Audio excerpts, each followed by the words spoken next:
5 of the best exercises with the foam roller here for myofascial release around the hip and thigh, and also one on the back. So we'll start with the ITB band, which is a band that runs from the top of your hip all the way down to your knee.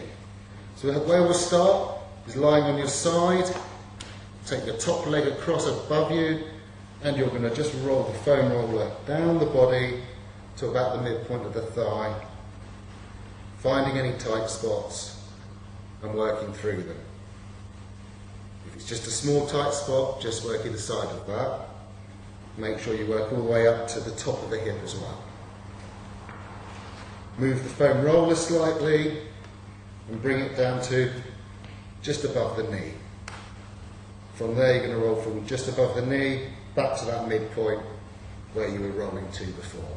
Again, find a tight spot, work about 10 times either side of that tight spot.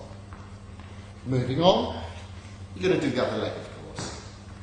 You're going to do the front of the thigh.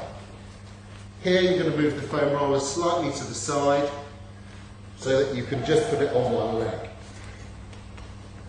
You're then going to use your other leg to pivot on. So the foam roller is just on the front of my thigh. Again, I'm going to start quite high and work down to a midpoint, finding any tight spots for about 10 repetitions either side of that tight spot. And then again, move it down to the lower thigh, finding any tight spots there. You might find you need to slightly roll the leg either inwards or outwards, which might highlight some other tight spots that need working on.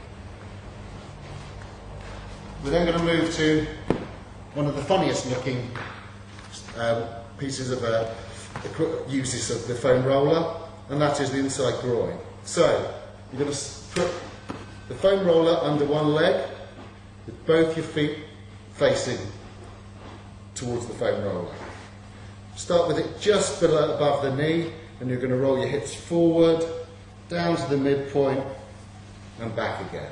Finding any tight spots in the adductors just above the knee to the midpoint.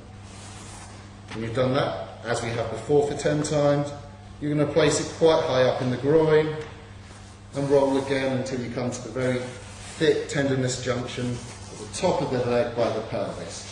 Really working through those tight spots.